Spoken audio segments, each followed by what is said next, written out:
Der Herr hat mir mit 7 eine Vision gegeben, dass ich einmal vor Tausende von Menschen stehen werde und das Evangelium proklamieren. Und es schien unmöglich als kleiner Junge, das war so weit weg. Aber dann später, als ich dann stand vor 50.000 Menschen und sah dieses Stadion voll Menschen, habe ich gesagt, wow, Herr, das ist eigentlich, was ich als 7-Jähriger damals gesehen habe. Und weißt du, der Herr ist wirklich treu. Er ist gut und seine Verheißungen sind gewiss und wir können ihm vertrauen. Ich bin so dankbar, wenn ich zurückschaue, muss ich einfach staunen, was der Herr getan hat. Wir haben vor 22 Jahren dieses Missionswerk gegründet. Das ist eigentlich ein Glaubenswerk gegründet, um Evangelisationen in Afrika zu haben, oder nicht nur Afrika, weltweit. Und ich hätte nie geträumt, was da passieren wird. Und dass wir letztes Jahr im Dezember, wir hatten eigentlich das Ziel, bis 2020, Ende 2020, 1 Million Entscheidungen für Jesus Christus zu haben. Und als dann Corona über die Welt gegangen ist, im März, hatten wir nur 3 Evangelisationen. Wir hatten, ich glaube, 12 geplant, aber wir hatten nur 3 Evangelisationen gemacht und dann war Schluss für viele Monate. Und ich dachte, Herr, wie werden wir dieses Ziel erreichen? Weil ich war mir sicher, dieses Ziel war von Gott gegeben, dass wir 1 Million Menschen Entscheidungen für Jesus Christus haben. Und dann letzten Oktober hat unser Koordinator mir geschrieben von Äthiopien, er hat gesagt, Chris, die Türen sind offen, komm. Und wir haben dann wieder angefangen. Und im Dezember, unser letztes Evangelisation Gottesdienst im Dezember, haben wir 1 Million überschritten. Und ich glaube, wir haben 1.500.000 Entscheidungen da gehabt. Und weißt du, der Herr ist treu. Und weißt du, das sind für uns hier jetzt nur Nummern. Aber jede von diesen Personen hat eine Geschichte. Es ist eine Person dahinter. Es ist eine Persönlichkeit, wie du und ich, die jetzt in den Himmel gehen und wir werden sie einmal sehen, weil sie den Weg mit Jesus gehen. Und wir sind einfach so dankbar, dass wir einfach diesen Dienst haben dürfen, Gott zu dienen. Wir haben schon so viel erlebt, wie Gott großartige Wunder getan hat, wie Menschen gekommen sind. Ich weiß nicht wie lange her, so 2 Jahre her oder so, war eine Frau, die kam zu unserer Evangelisation. Sie war im Endstadion von Krebs. Die Ärzte hatten sie abgeschrieben, haben gesagt, es ist keine Hilfe mehr für dich da. Ihre Brüste waren so hart geworden, sie sagte, sie waren hart wie Stein.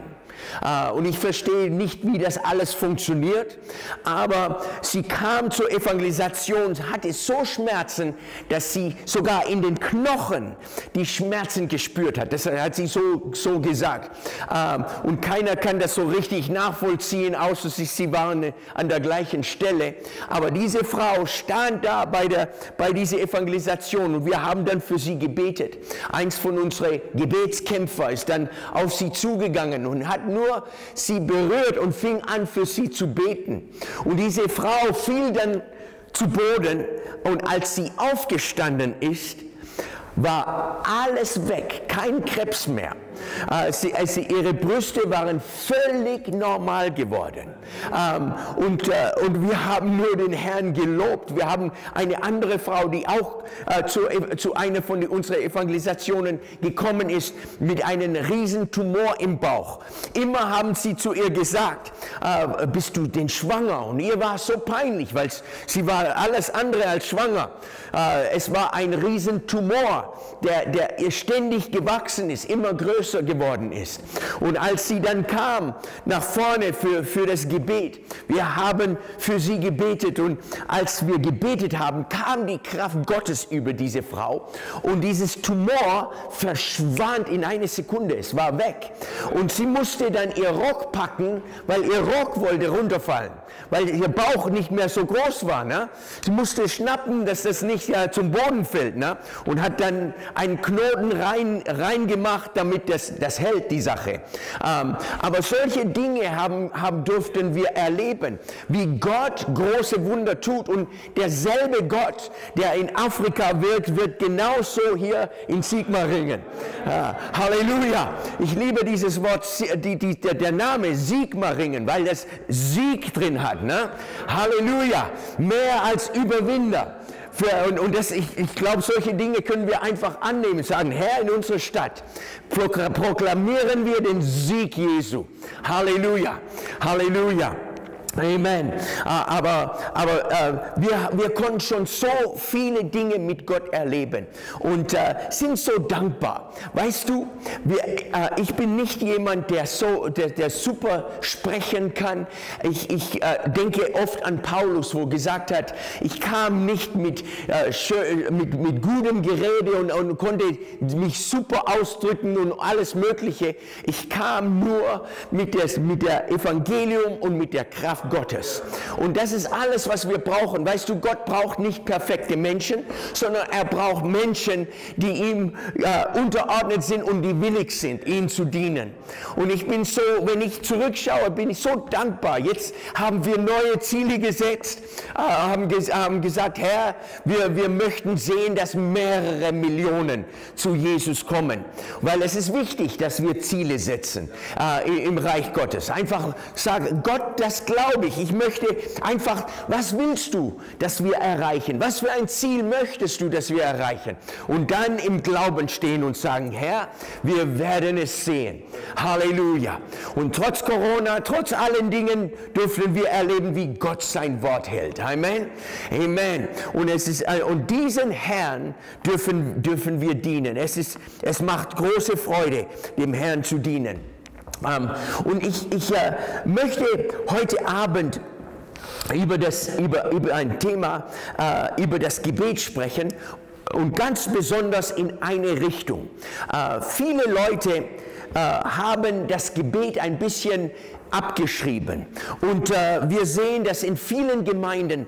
Ich bin ja groß geworden in der Gemeinde und in Afrika, aber habe es immer wieder mitbekommen. Und du hast gesehen, zum Beispiel in den 50er Jahren, das ist bevor ich geboren wurde, da war so eine richtige Erweckung. Das sind Leute dann, das sind Gemeinden entstanden, so kleine Hausgemeinden überall in Deutschland. Es war eine Zeit der Erweckung. Und Gott hat viel großartige Dinge getan. Und du hast Pastoren gehabt, die sind zu 4 Gottesdienste am Sonntag gegangen, mit dem Fahrrad. Sie hatten kein Auto. Und sie gingen von einem Platz zum anderen und haben überall gepredigt. Und sie haben so gesegnete Gottesdienste gehabt. Da sind Wunder passiert. Es war wirklich großartig. Und dann so in den 70er Jahren, 70er Jahren, da hat man gemerkt, da war so eine Liebe für das Gebet. Wenn Gemeinden Gebetsstunde gehabt haben, das war voll, 90% von der Gemeinde ist für die Gebetsstunde gekommen.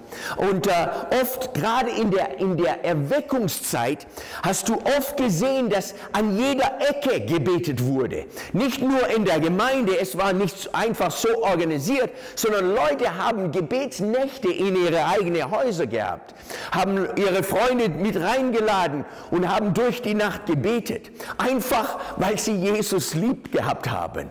Es war eine Freude am Gebet. Und dann kamen die 80er Jahre.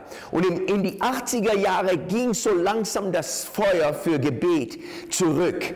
Und in den 90er war es sogar so, dass die Gemeinden haben noch Gebetsstunden gehabt, aber es waren vielleicht von einer Gemeinde mit 150 Leute, 5 Leute, die gekommen sind für die Gebetsstunden. Es war einfach kein Appetit mehr da für das Gebet. Und immer die gleichen Gebetsanliegen und haben 20 Jahre über die gleichen Gebetsanliegen gebetet und nichts ist passiert. Und warum? Weil sie einfach die Macht des Gebets nicht mehr erkannt haben. Und weil Gebet ist etwas so Wunderbares, so Machtvolles, so mächtig, wenn wir wirklich erkennen die Stärke des Gebets. Und oft heute in vielen Gemeinden, Pfingstgemeinden ist es so, dass einmal im Monat ist Gebetsstunde und da kommen eine Handvoll Leute zusammen.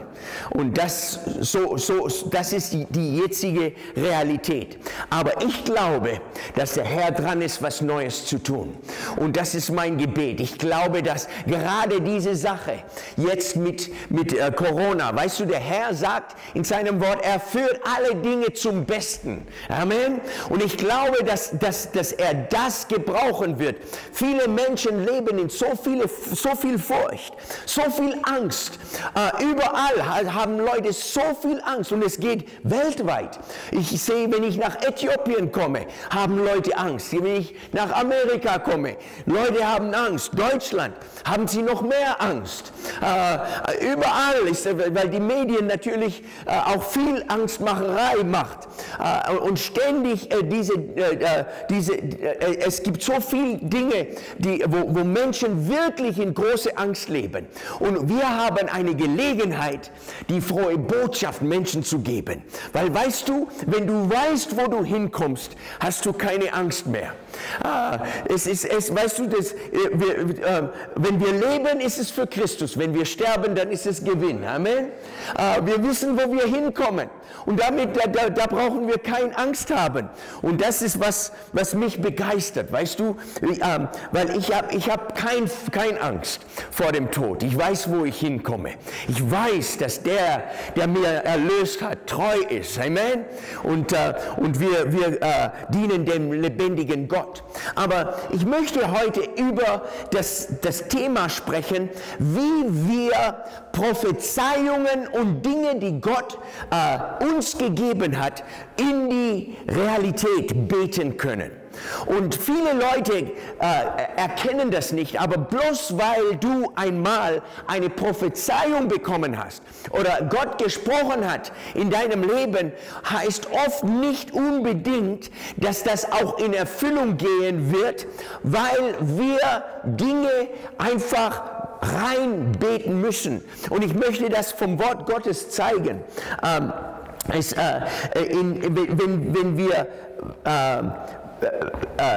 Wenn wir sehen, Simeon und Anna, wo Jesus zur Welt gekommen ist, wo Jesus geboren ist, waren 2 Leute im Tempel.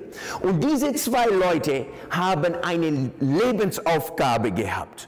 Und ihre Lebensaufgabe war nur eine Sache, um zu beten, dass der Messias kommt. Die haben erkannt vom Wort Gottes, dass der Messias kommen muss.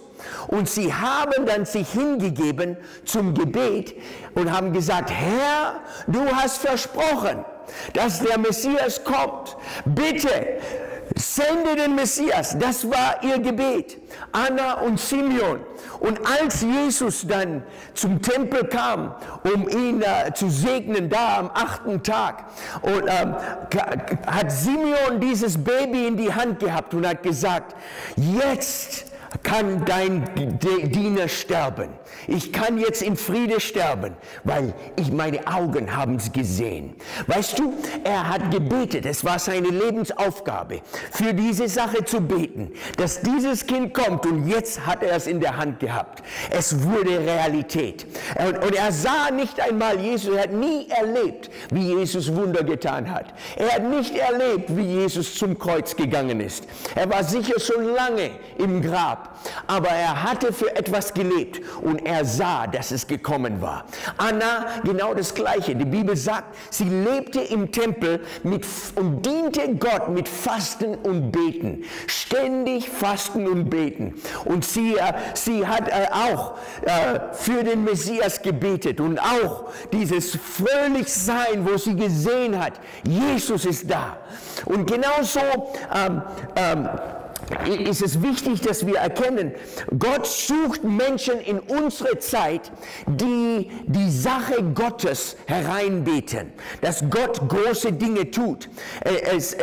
In Ezekiel 22, Vers 30 steht, ich suchte einen Mann, der in die Bresche treten wird für meinen Volk. Aber ich fand keinen. Und so muss ich jetzt das Volk richten. Ich muss Verderben bringen quasi auf das Volk, weil ich niemanden fand, der in die Bresche springt für mein Volk. Und Gott sucht solche Menschen in unserer Zeit. Menschen, die das Kraft des Gebets und Gottes suchen, wirklich erkennen und erkennen, hey, unser Gott, er spricht nicht seine Verheißungen nur, weil es Spaß macht. Er hat sie reingemacht, weil er es ernst meint, weil er großartige Dinge tun will in unserem Leben. Und er möchte auch in unserer Generation Großartiges tun. Es gibt 3 Prophezeiungen und die möchte ich einfach erläutern. Und ich muss es jetzt einfach erklären, weil normal lese ich es vor, aber ich habe es jetzt, es ist irgendwann tief da drinnen. Aber Joel sagte, dass in den letzten Tagen, dass der Heilige Geist ausgegossen wird und dass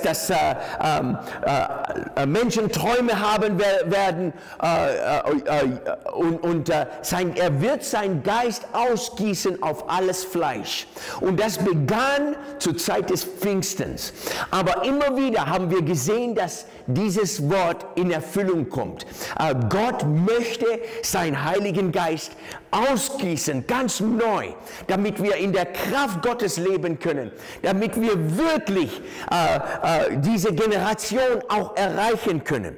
Aber es gibt auch andere Prophezeiungen, die zum Beispiel, eins möchte ich einfach sagen, das ist von Smith Wigglesworth. Ich glaube, das war in den 30er Jahren, 1930. Er hat eine Botschaft gehabt und er sagte, es werden 3 Wellen von Erweckungen kommen.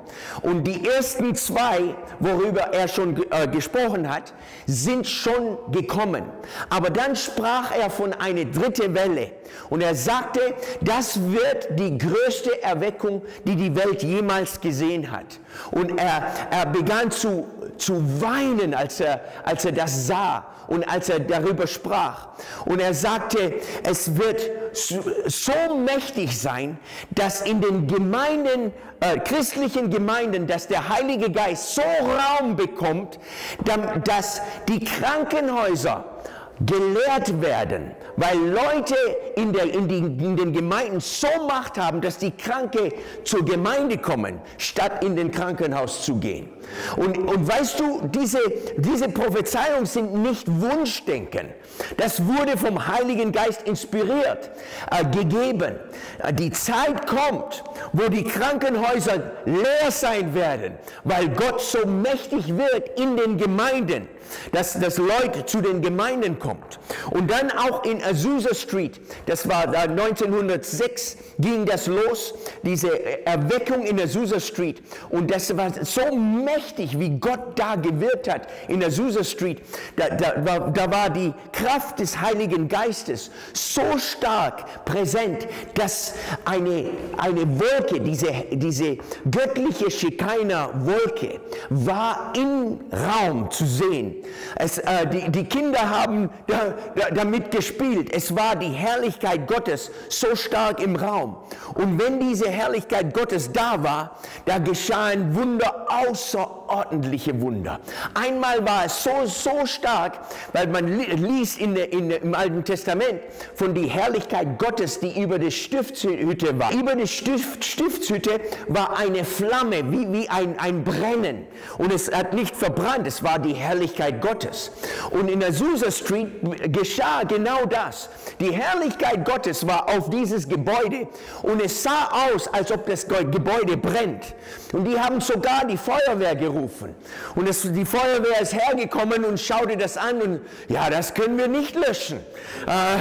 Weißt du, ja, ist besser nicht, ne? Aber als die Herrlichkeit Gottes so stark in diese Gottesdienste war, William Seymour, ein schwarzer Prediger, damals waren schwarze Prediger eigentlich nicht sehr respektiert, aber wenn der Heilige Geist durch dich wirkt, dann macht das gar nichts, dann wird der Herr trotzdem. Halleluja! Und als er hat viel gebetet und er fast die ganze Zeit gebetet und er kam immer rein und hat nur gebetet und als diese Herrlichkeit Gottes da war, die haben oft die ganz schweren Kranken so zusammengetan, die so gleiche Probleme hatten. Und sie haben zum Beispiel die Leute, die behindert waren, die sagen wir Essrücken hatten und verkrüppelte Hände und verkrüppelte Füße, haben sie alle in einen Bereich reingetan. Und wenn diese Wolke Gottes da war, dann hat er oft zu diesen Leuten gesagt, möchtet ihr heil sein? Und sie sagten, ja, natürlich. Und er sagte, okay, empfang in Jesu Namen. Und als er das sagte, hörte man in diesem ganzen Bereich die Knochen brechen, wie sie gerade werden. Es hat nur noch so geknackst in diesem Ganzen. Und jeder war gesund. Jeder wurde gesund. Das war so eine Macht Gottes da. Eine Frau, ich glaube es war eine Frau, kam, sie kam zu dieser Evangelisation. Sie hatte Krebs, Endstadion, war abgemagert. Ich weiß nur, ich glaube nur noch 40 Kilo oder sowas. Nur noch Haut und Knochen. Sie war am Ende. Und als die Kraft Gottes über sie kam, wurde sie geheilt. Als sie vom Gottesdienst weggegangen ist, hatte sie ihre normale Körpergewicht. Nach ein paar Stunden hatte sie, die Ärzte kam zum Krankenhaus, zum Arzt, um ihnen das zu sagen. Sie haben sie nicht einmal erkannt. Wer bist du? Sie haben gesagt, ich bin diejenige. Die haben sie nicht geglaubt, weil der Herr ihr so schnell ihr Körpergewicht zurückgegeben hat. Das sind echte Wunder, weißt du?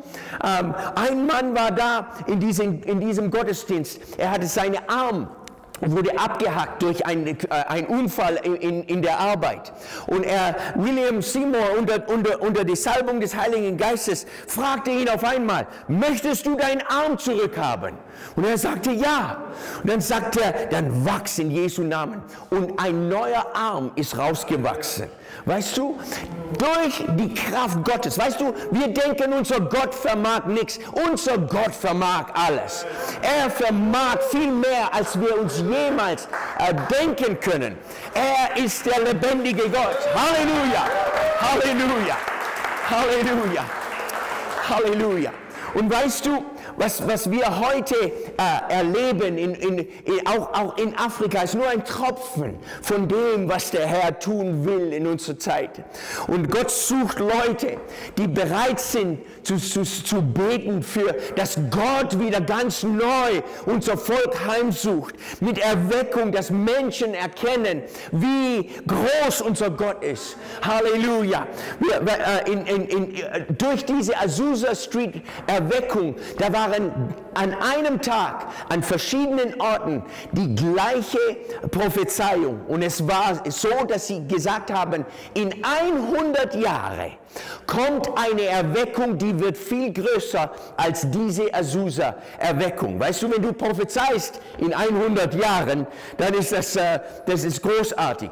Aber die haben prophezeit, in 100 Jahren kommt eine viel größere Erweckung. Leute, wir haben erweckliches gesehen in unserem Leben. Es gibt Gemeinden, wo der Heilige Geist wirklich mächtig wirkt und wunderbar wirkt, aber so eine echte Erweckung haben wir noch nicht gesehen.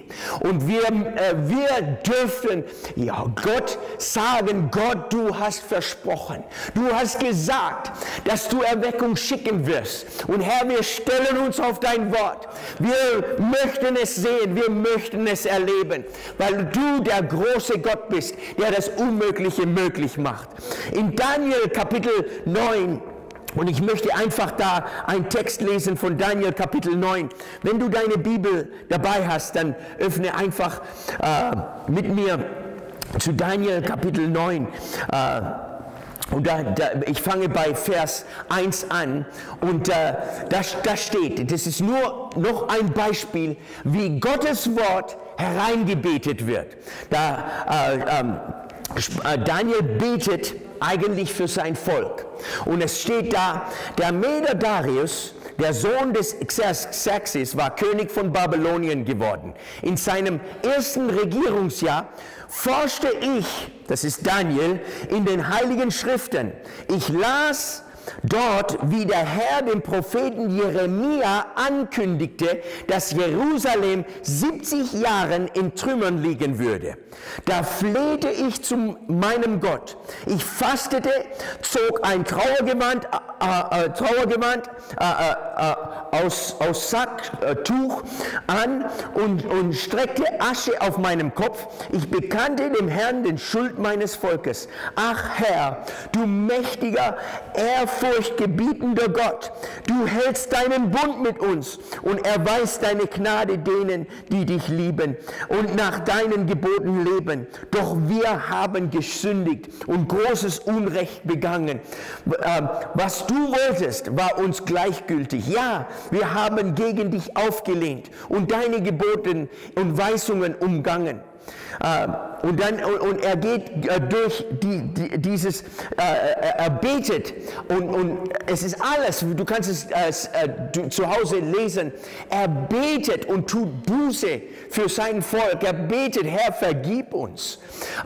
Und was hier so stark ist, dass Daniel begann zu beten, weil er vom Wort erkannte, was Gott Jeremia gesagt hatte.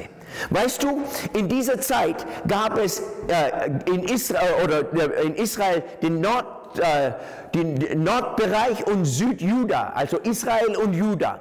Und Israel ging nach Babylon und wurde wegverschleppt und die sind nicht zurückgekommen.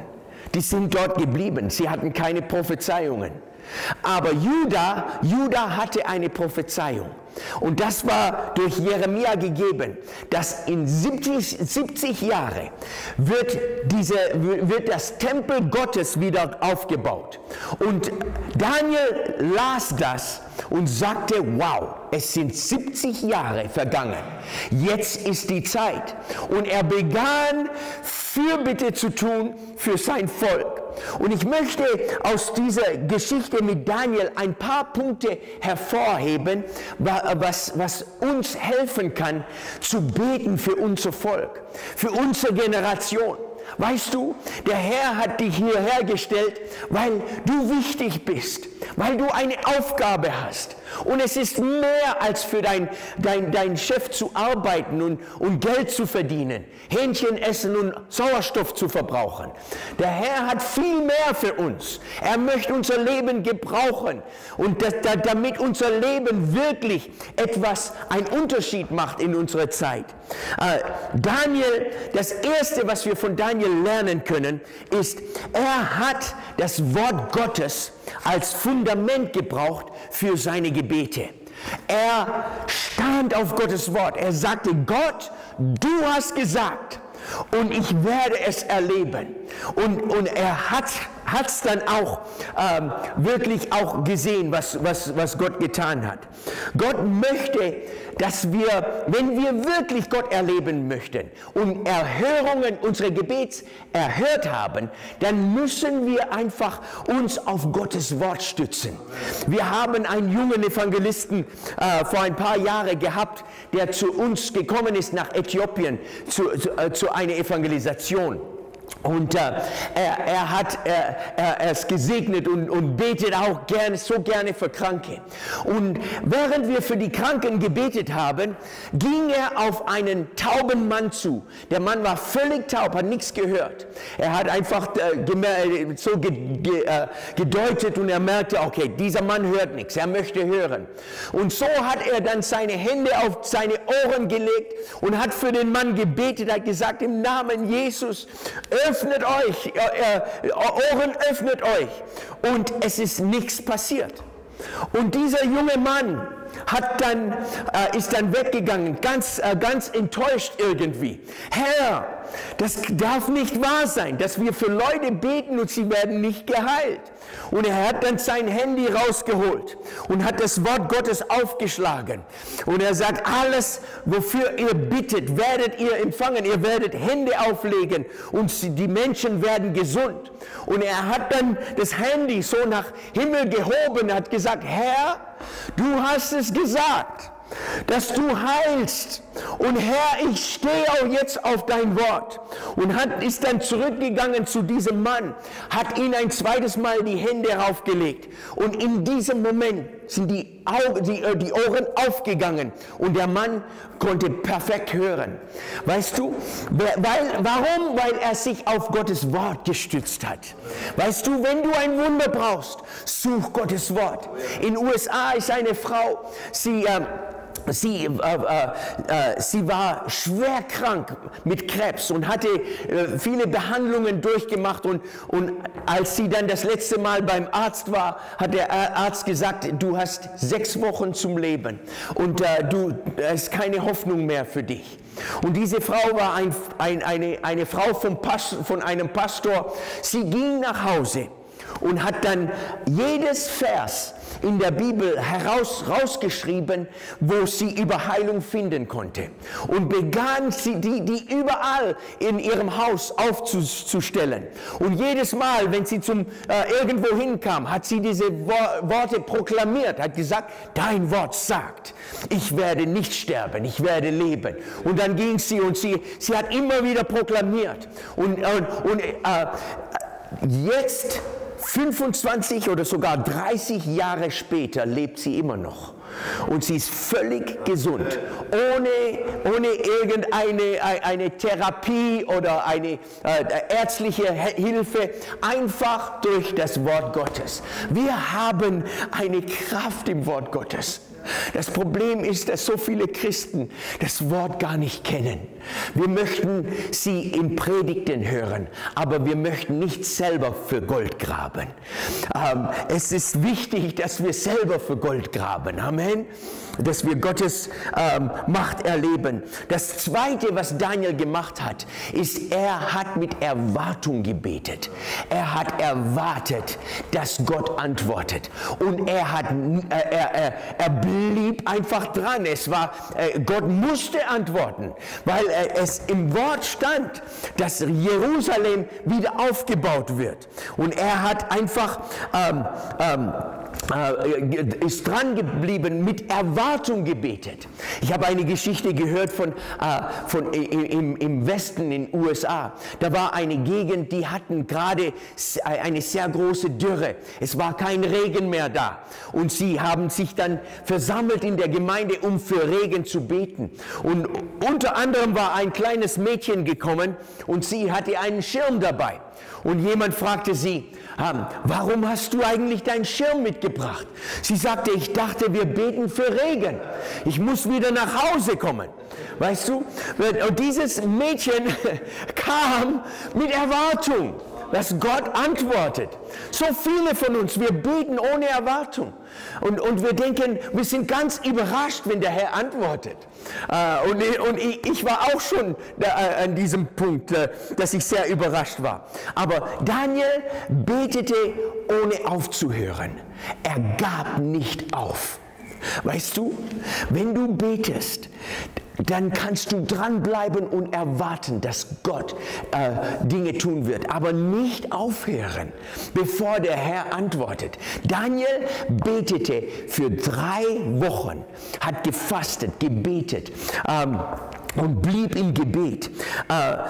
Und in England war ein Mann, Georg Müller, vielleicht kennt ihr ihn, er war so ein Mann des Glaubens. Er hat ein Waisenhaus gehabt, Tausende von Waisenkindern. Damals gab es keine Hilfe von der Regierung, die waren auf sich selber gestellt. Viele Kinder hatten keine Eltern, viele sind gestorben vom Pest und alles Mögliche. Und er hat Tausende von Kindern reingenommen, alles im Glauben. Niemand stand hinter ihm. Er hat einfach alles immer gebetet. Herr, sorge für uns. Es war sogar so, an einem Tag hatten sie kein Essen, nichts in der Küche. Und er sagte dann zu den Leuten, setzt die Kinder an die Tische hin. Sie haben die Kinder hingesetzt und dann stand er auf und hat gebetet, Herr, segne diese Speise und danke für dein Versorgen. Amen. Es war nichts da, nichts im Haus. Und die Leute in der Küche, denen wurde es ganz anders. Ne? Jetzt betet er und wir haben nichts. Und alle schauen dann auch auf uns. Ne? Und er hat Amen gesagt und es klopfte an der Tür. Und da war der Bäcker stand da und hat gesagt, du, ich weiß nicht warum, aber gestern Nacht um 3 Uhr hat der Herr mich aufgeweckt und hat gesagt, ich muss viel Brot backen für euch. Ich weiß nicht, braucht ihr eigentlich Brot? Und sie haben gesagt, ja, brauchen wir ganz dringend. Haben es reingebracht und dann ein paar Minuten später hat es nochmal geläutet und der Milchmann, da ist ein Rad vom Milchwagen weggefallen und er sagte, könnt ihr Milch gebrauchen? Bis die Leute das reparieren, ist das Milch schlecht. Und die alles bekommen, weißt du, einfach so durch Gebet. Aber Georg Müller hatte 5 Freunde, die Jesus nicht kannten. Und er betete, dass diese Leute Gott erleben würden. Und er betete, die ersten 3 haben sich ziemlich schnell bekehrt, aber es gab 2, die hartnäckig waren. Für einen hat er 42 Jahre gebetet, 42 Jahre seines Dienstes hat er gebetet. Und nach 42 Jahren kam er zu Jesus. Und der letzte, er hat gebetet, bis er starb. 52 Jahre hat er gebetet. Und er starb, bevor dieser Mann zu Jesus kam. Aber weißt du, bevor Georg Müller in den Grab gelegt wurde, war dieser Mann auch bei Jesus, hat sich auch bekehrt. Weißt du, beten und nicht aufhören, dranbleiben. Also ich könnte so viele Geschichten erzählen. Mein Schwiegerpapa ist so zu Jesus gekommen. Wir begannen einfach für ihn zu beten und haben gesagt, wir hören nicht auf, bis er Jesus erlebt. Gott möchte Großes tun und er möchte an uns arbeiten. Er hat auch Buße getan für sein Volk, weißt du? Viele Christen kritisieren nur unsere Bevölkerung. Ja, schimpfen über Gender, über Homosexualität, über alle die Dinge, die gemacht werden, wo wir wirklich, unser Volk ist wirklich sehr reif für das Gericht Gottes. Also wenn Gott Sodom und Gomorra zerstört hat, dann ist unser Volk schon weit reifer. Aber viele Christen kritisieren nur das Volk und was passiert. Aber weißt du, wir können beten für dieses Volk. Wir können eine Last haben für dieses Volk und auch sagen, Herr, vergib unser Volk. Vergib uns für diese ganzen Dinge, was passieren. Unser Volk geht den Berg ab und so schnell. Und nicht nur hier, es geht weltweit, geht es sehr rasch den Berg ab. Aber wir leben in einer Zeit, wo Gott mächtig wirken kann. Halleluja. Und Gott möchte. Und weißt du, durch die Gebete Daniels, das muss man erkennen. Er hat gebetet und Gott hat geantwortet. Er hat seinen Engel geschickt und er hat gesagt, Daniel, als du anfingst zu beten, habe ich geantwortet, die Antwort schon geschickt. Als du anfingst zu beten, habe ich die Antwort schon geschickt. Und weißt du, durch die Gebete Daniels wurde Jerusalem wieder aufgebaut. Der Tempel wurde wieder aufgebaut. Das Volk wurde aus Babylon wieder zurückgebracht. Der Gottes Wort ist in Erfüllung gegangen. Warum? Wegen Daniel. Deshalb haben wir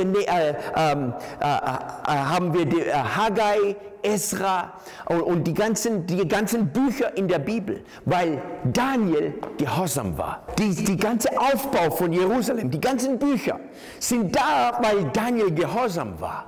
Mann, Gott gebraucht uns und wir müssen nicht Übermenschen sein, aber nur Menschen, die hingegeben sind vor dem Herrn. Gott möchte dich gebrauchen. Und er möchte Großartiges tun durch dein Leben. Weißt du, wir leben in einer Zeit, wir haben so eine große Verantwortung.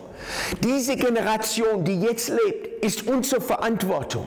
Wir sind oft ist der einzige Person, die Menschen zu Jesus weist, bist du. Und diese Generation braucht Leute, die wirklich bereit sind, auch diese Welt zu Jesus zu führen. Wir leben in einer Zeit, über 7 Milliarden Menschen, fast 3 Milliarden sind unerreichte Menschen.